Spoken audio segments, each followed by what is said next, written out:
ശരീരാഭ്യാസം അല്പപ്രയോജനമുള്ളത്. ദൈവഭക്തിയോ ഇപ്പോഴത്തെ ജീവൻ്റെയും വരുവാനിരിക്കുന്നതിൻ്റെയും വാഗ്ദത്തമുള്ളതാകയാൽ സകലത്തിനും പ്രയോജനകരമാകുന്നു. ദൈവത്തിൻ്റെ മാറ്റമില്ലാത്ത വചനം ശ്രദ്ധിക്കുന്ന പ്രിയപ്പെട്ടവരെ, ദൈവഭക്തി നിങ്ങളെ രക്ഷിക്കും.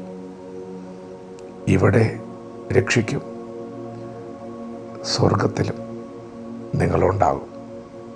നിത്യ യുഗായുഗങ്ങൾ നിങ്ങൾ ജീവിക്കും. ദൈവഭക്തി അഭ്യസിക്കുക, ദൈവവുമായിട്ടുള്ള ബന്ധം ശക്തിപ്പെടുത്തുക, വ്യക്തിപരമായ ഒരു ദൈവിക ബന്ധത്തിലേക്ക് കടന്നു വരിക. അത് നിങ്ങളെ സഹായിക്കും. ശരീരാഭ്യാസം അല്പപ്രയോജനമുള്ളതാണ്. പ്രിയപ്പെട്ടവരെ, അത് സ്വന്തം വിവേകമാണ്. തിരുവചനം പറയുന്നു, സ്വന്തം വിവേകത്തിൽ ഊന്നരുത്. അല്പപ്രയോജനമുണ്ട്, പക്ഷെ അതിൽ ഊന്നരുത്.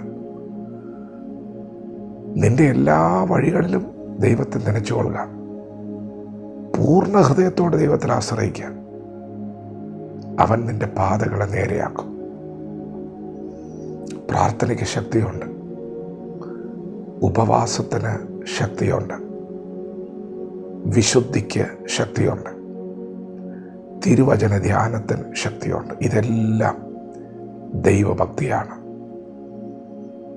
നിങ്ങളുടെ ദൈവമായിട്ടുള്ള ബന്ധത്തിനാണ് ശക്തി. നിങ്ങൾ ദൈവത്തോട് സംസാരിക്കുവാൻ അല്പസമയം വേറിട്ടിരിക്കുന്നുവെങ്കിൽ അതിനാണ് ശക്തി. പ്രിയപ്പെട്ടവർ, ഇവിടെ ദൈവം നിങ്ങൾക്കൊരു പ്രോമിസ് തരികയാണ്. ഒരു പ്രതിഫലം ഉണ്ടാകും നിശ്ചയം. ഇപ്പോഴും ദൈവഭക്തിയോടിരിക്കുക. ഒരു പ്രതിഫലം ഉണ്ടാകും, നിശ്ചയമായി ഉണ്ടാകും. നിങ്ങൾ പ്രാർത്ഥിച്ചതിനും കരഞ്ഞതിനും വിശ്വസിച്ചതിനും വിശുദ്ധി കാത്തു സൂക്ഷിച്ചതിനും ഒക്കെ ഇവിടെ ഒരു പ്രതിഫലമുണ്ട്. ഇവിടെ മാത്രമല്ല കേട്ടോ, നിങ്ങൾക്കൊരു നിത്യജീവനുണ്ട്. വരുവാനിരിക്കുന്നതിന് വാഗ്ദത്തമുണ്ട്. പ്രിയപ്പെട്ടവരെ, മനുഷ്യരിൽ ആശ്രയിച്ചാൽ മനുഷ്യൻ നിങ്ങൾക്ക് ചിലപ്പോൾ വാഗ്ദത്തങ്ങൾ തന്നേക്കാം. പക്ഷെ ആ വാക്കൊന്നും മനുഷ്യൻ പാലിക്കില്ല കേട്ടോ. മനുഷ്യർക്ക് നിങ്ങളെ മരണം വരെ ചുമക്കാൻ കഴിയില്ല. മനുഷ്യർക്ക് നിങ്ങളോടുകൂടെ എപ്പോഴും സഞ്ചരിക്കാൻ പറ്റത്തില്ല. നിങ്ങളെ ചുമക്കാൻ പറ്റത്തില്ല. വെറുതെയാണ്. കഴിയില്ല, ഒരിക്കലും കഴിയില്ല. മനുഷ്യരിൽ ആശ്രയിക്കുന്നതിനേക്കാൾ യഹോവയിൽ ആശ്രയിക്കും നല്ലതെന്ന് ദൈവം പറഞ്ഞിട്ടുണ്ടെങ്കിൽ അതെത്രയോ സത്യമാണ്. എന്നാൽ നിങ്ങൾ ദൈവത്തിൽ ആശ വച്ചാൽ, ദൈവത്തിൽ ആശ്രയിച്ചാൽ ഇവിടെ ദൈവം നിങ്ങൾക്ക് വാഗ്ദത്തം തരും.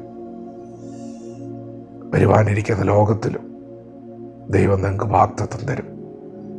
പ്രിയപ്പെട്ടവരെ, അത് സത്യമാണ്. ദൈവത്തെ കാത്തിരിക്കുന്ന ഒരുത്തന് ലജ്ജിച്ചു പോയില്ല. ദൈവഭക്തി നിങ്ങളെ സഹായിക്കും. ദൈവഭക്തി നിങ്ങളെ രക്ഷിക്കും.